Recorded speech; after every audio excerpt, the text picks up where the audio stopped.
மண்டியிட்ட ஒட்டகம். மக்காவின் கடும் குளிர்காலம் அது.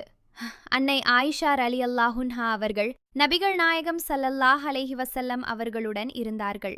அப்போது நபி அவர்களுக்கு வஹி இறைச்செய்தி வரத் தொடங்கியது. இறைச்செய்தி வரும்போது அது சில நேரங்களில் மணி ஓசை போன்ற ஒரு சத்தம் நபிகளாருக்கு கேட்கும்.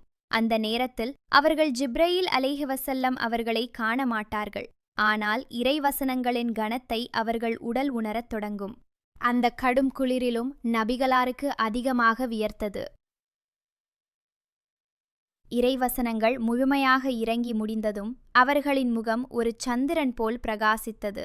இவ்வளவு சிரமங்களுக்கு மத்தியில்தான் நமக்கான வழிகாட்டுதல்கள் குர்ஆன் அவர்களுக்கு வழங்கப்பட்டன என்பதை இந்தச் சம்பவம் நமக்கு உணர்த்துகிறது.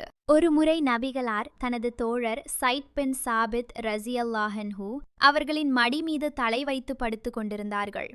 அந்தச் சமயம் அவர்களுக்கு வஹி இறங்கியது. ஸைத் ரஸியல்லாஹு அன்ஹு அவர்கள் இந்த சம்பவத்தை பின்னாளில் இப்படி கூறினார்கள்: நபிகளாரின் தலை எனது தொடை மீது இருந்தது. அப்போது அவர்களுக்கு வஹி இறங்கத் தொடங்கியது. அதன் கனம் எவ்வளவு அதிகமாக இருந்தது என்றால் எனது தொடை எலும்பு இடிந்து நொறுங்கிவிடுமோ என்று நான் பயந்தேன். இறைச்செய்தியின் வருகையை பற்றி திருக்குர்ஆனில் அல்லாஹ் சுப்ஹானல்லாஹு தஆலா இவ்வாறு கூறுகிறான்: நிச்சயமாக நாம் உம்மீது ஒரு கனமான சொல்லையே இறக்குகிறோம். அத்தியாயம் 73 வசனம் 5.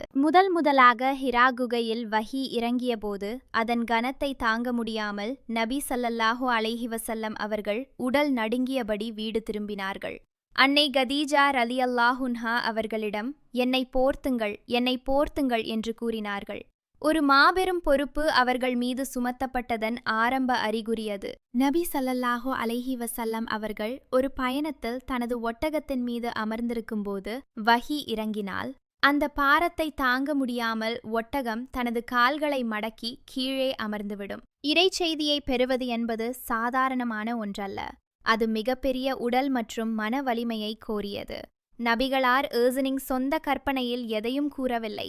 மாறாக ஒரு பெரும் போராட்டத்திற்கு பிறகே அந்த செய்திகள் அவர்களுக்கு கிடைத்தன என்ற வரலாற்று சம்பவங்கள் இறைச்செய்தியின் உண்மையையும் அதன் அவசியத்தையும் நமக்கு உணர்த்துகின்றன.